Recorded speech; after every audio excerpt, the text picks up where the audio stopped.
Randy Orton might be returning tomorrow at Saturday night's main event. Welcome to the Lattes Vision, episode number 25. Let's talk about the news for this week. Randy Orton was scheduled to be at Fanatics Fest for autographs and photo ops, but he was pulled from Fanatics Fest in New York. However, he is still expected to be in New York. I don't know exactly why he's in New York. Maybe he was just pulled like yesterday or something and he was already scheduled to travel there, so now he kind of just has to. But that doesn't really make that much sense.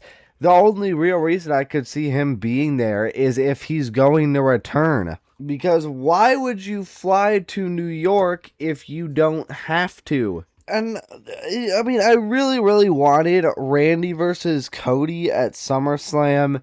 I was really pulling for it all the way up until CM Punk won the title. I was like, okay, yeah, they're not doing it. I don't know why they are delaying this. I really hope they're not holding it off until WrestleMania 43, because, I mean, that would be bad, man. You gotta just do this story, pay it off at Survivor Series War Games, for all I care. Just do not stretch this out artificially until WrestleMania, please. Maybe he'll come back, punt CM Punk, and then take Cody's spot, or take his spot and face Cody. I don't know. Maybe it'll be a triple threat. I don't know. If he does return, I really don't know what he's going to be doing. I don't know if he's going to be feuding with someone else. I really don't know, but keep in the back of your mind that Randy Orton could be returning this weekend. Also, a quick reminder, I will be streaming Saturday night's main event tomorrow, so if you want to come enjoy that with me, you can watch it on my YouTube channel. Speaking of returns tomorrow, Nikki Bella is progressing toward her WWE return. She has been heavily rumored to be returning this weekend. What I don't understand, though, is leading up to WrestleMania, they had to wait till the very last second to know if she was going to be cleared or not. Meaning that she was very close to being medically cleared, right? Apparently not, because it took her an extra 3 months to recover. I don't know. Like, I don't understand. Maybe they missed something in the medical diagnosis or something, but I don't know how you're iffy of whether or not she can return at WrestleMania, but then she's not okay for another 3 months. I don't get that. But I would love to see Nikki Bella return here, and it is much needed. Paige and Brie Bella have reached their ceilings as tag team champions. I think they haven't been bad champions, they just haven't been that good, and they're not a tag team, so it's not really their fault. I think we just need to see Nikki Bella back. We need to get Paige in the singles ecosystem, and we need to see the Bella twins reunited. Maybe she could return by attacking Paige, making the Bellas heels, which I think would be pretty cool. I think she will end up returning tomorrow, which is a prediction I made in my predictions video. Braun Breaker has reportedly been frustrated with how much of his creative has played out through this year. And I mean, oh boy, I cannot blame the dude. I would be so mad if I was him. Bro went from feuding with Roman Reigns, being IC champion, being in Seth Rollins' vision, absolutely destroying Seth Rollins, putting him out for months on end, feuding with CM Punk for the World Heavyweight Championship, and now just 6 months later is in a storyline with Austin Theory, Logan Paul, Maxine Dupree, and Alpha Academy. And that's not me taking jabs at any of those people. It's me taking jabs at how Braun Breaker is being used. Because I'm actually a bit interested in the Maxine Dupree and Alpha Academy storyline. And I think Logan Paul and Austin Theory are pretty good at playing the roles that they play. But they're not good at playing. They shouldn't be the Vision anymore. They should be their own group, and Braun Breaker shouldn't be in it. They're funny together. They work well together. But this is not the vision anymore. The vision is supposed to be the future of the WWE, taking all the future cornerstones, putting them in one faction, and kind of perfecting them, smoothing out the edges to let them go and shine. That is not what this is anymore. And Braun Breaker is being held back by this faction. He needs to leave, and with them teasing Paul Heyman leaving the division, I really hope Braun goes with him, and we just have Braun and Heyman, because I mean this is needed, man. Hashtag free Braun Breaker, because I mean this is embarrassing. The dude who was seen as a future cornerstone of the company has just been swept under the rug in recent months. On Raw this week, there was a teaser with Big Cass saying that he is going to return on August 3rd, which is the Raw after SummerSlam. We don't know if he's returning along with Enzo. Maybe we'll find that out this Monday on Raw. I'm not exactly really sure. I haven't really seen anything from Big Cass in AEW or in WWE, so I don't really have too much to say on this, but I can say that I'm excited to see these characters in WWE and see how they are. Let's talk about the Saturday Night's Main Event match card this weekend. Roman Reigns is having a segment with Jalen Brunson. I have no idea what is going to happen in this segment. I don't understand the point of it, and I pray to God. And I hate Santi's app for planting this idea in my brain that Jalen Brunson might be getting involved in Roman Reigns versus Seth Rollins. I was blissful enough and naive enough to not think of that up until he said it. So thank you for that, Santi's app. I mean, and it would make sense with WWE, honestly, because ticket sales are struggling, and they seem to think that celebrities help that when they just don't. So now, every day leading up to this event, I have to have this in the back of my mind, and throughout this entire event, this is going to be in the back of my mind, and I am going to be losing my mind. It's literally so easy to get him involved. All they have to do is have Seth Rollins come out, stomp Jalen Brunson, and then Jalen Brunson might be getting involved. I mean, it's scary. It is truly terrifying. I have never wished so bad that basketball was still going on so that Jalen Brunson couldn't possibly get involved at SummerSlam. So I'm now extremely worried about that. The rest of the card looks pretty solid. I think it'll be a decent show, but I don't really expect anything more shocking or surprising than Nikki Bella returning. Maybe, just maybe, we could get a CM Punk heel turn. Now let's talk about the SummerSlam match card, because oh boy, golly jolly, it is looking insane. Roman versus Seth for the World Heavyweight Championship. Oba versus Brock, Hell in a Cell. I have some things to say about that, so we'll get to that in a second. Liv versus Io for the Women's World Championship. I really hope Stephanie gets added to that. Stephanie Bacchiara. Cody Rhodes and CM Punk for the Undisputed Championship. Gable versus Penta for the IC title. LA Knight, yeah! Solo and Royce Keys versus the Usos and Jacob Fatu. Now let's talk a little bit about Brock Lesnar versus Oba Femi. If this match is in the first hour, I'm going to cry. Because we all know damn well if that match is in the first hour, it is going to be neutered. It is going to be nerfed. There's probably not going to be any blood. And they always seem to put 2 matches in the first hour. So that would mean it would be limited to probably like 20, 30 minutes. At least, like, you would know in the back of your head, hey, this match has to end somewhat soon because we have to get to the next match before the first hour ends. And I don't understand ESPN probably not wanting blood when they literally show the UFC with people having blood pouring down their faces. like they're in a murder scene in a movie. I don't get it, but I do think it's probably going to be in the first hour. I'm also very glad to see LA Knight getting on the SummerSlam card, because at this point I gotta take what I can get as an LA Knight fan.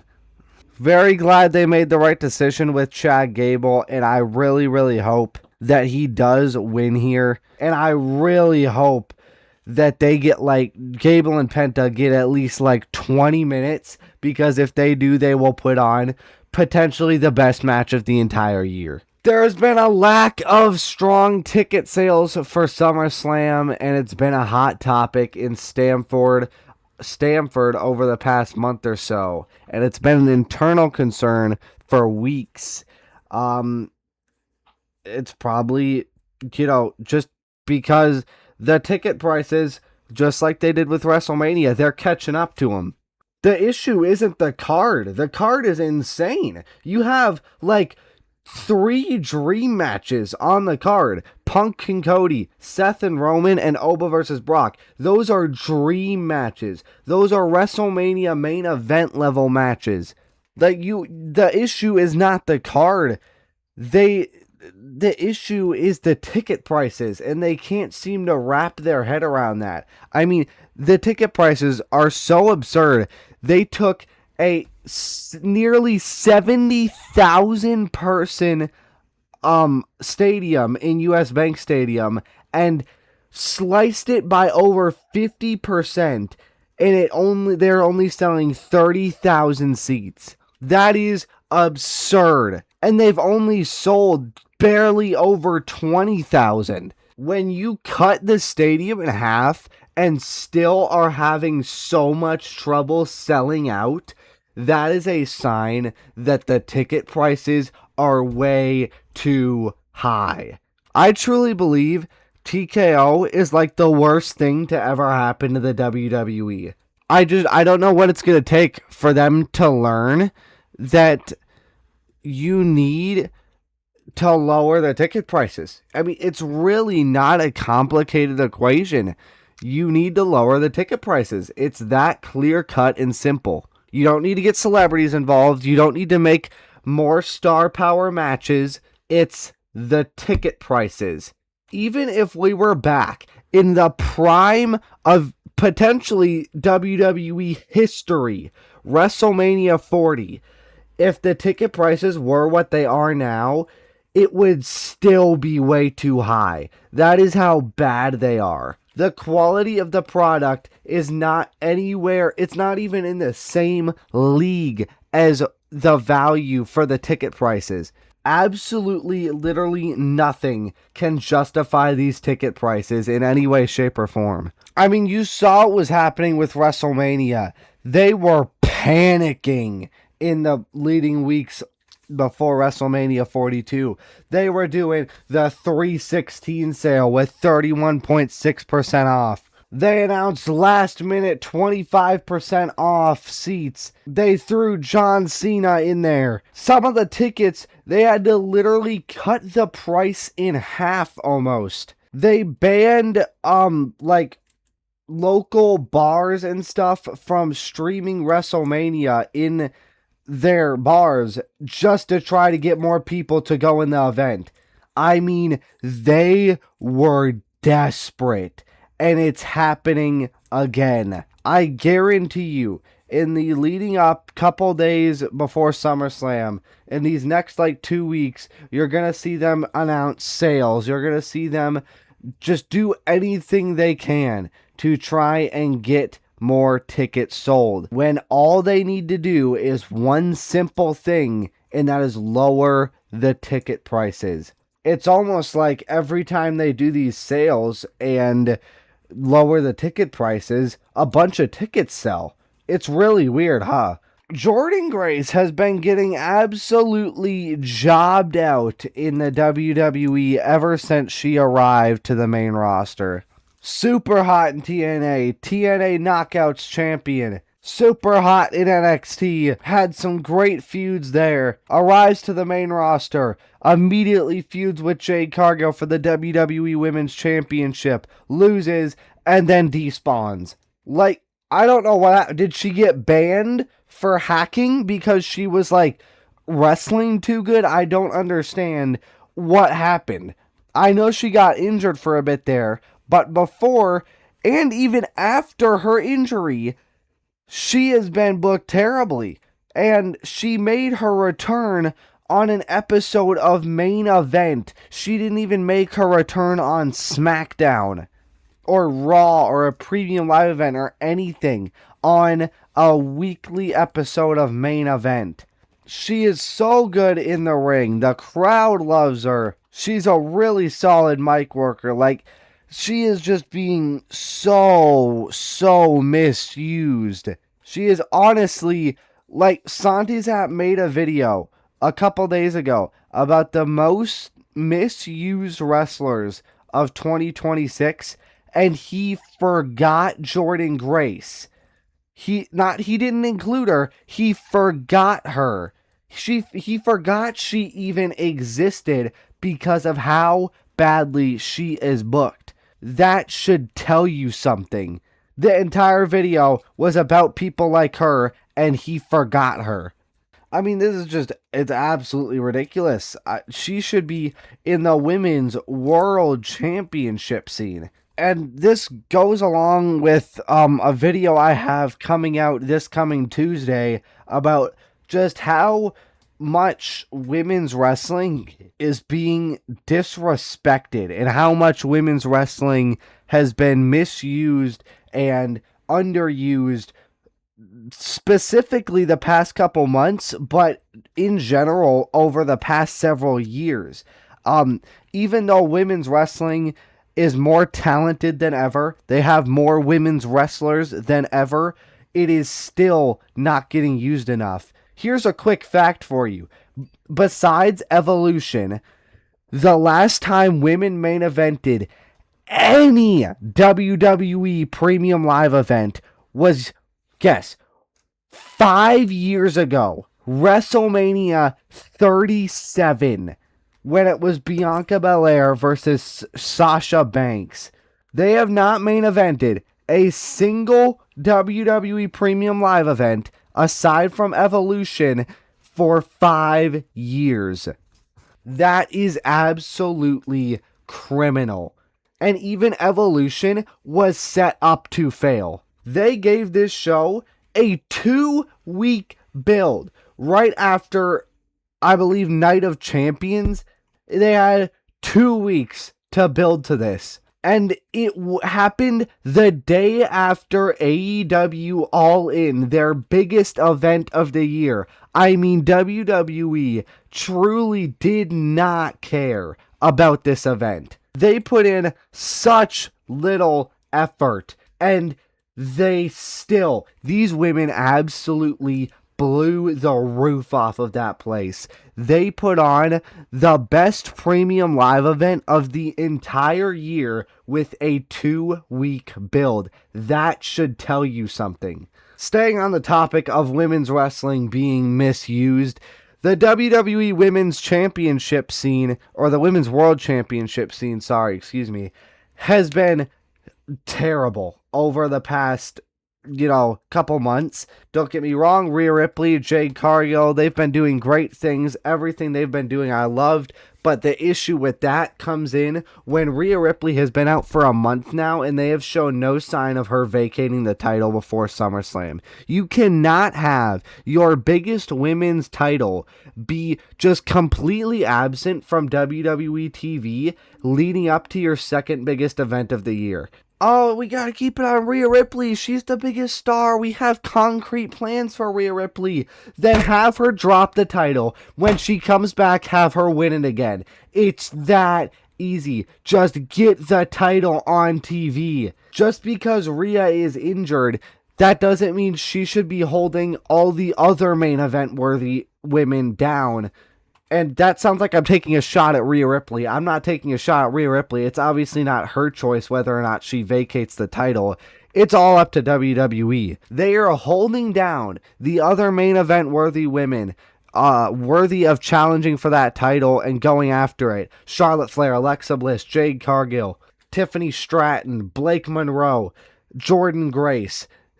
All of them are being held down because the title isn't on TV. Let's talk about Liv Morgan. She won the Women's World Championship at WrestleMania in a match that was like 8 minutes long, which is criminal when you have one of the best wrestlers on the entire planet, Stephanie Vaquer, and a great in-ring wrestler in Liv Morgan.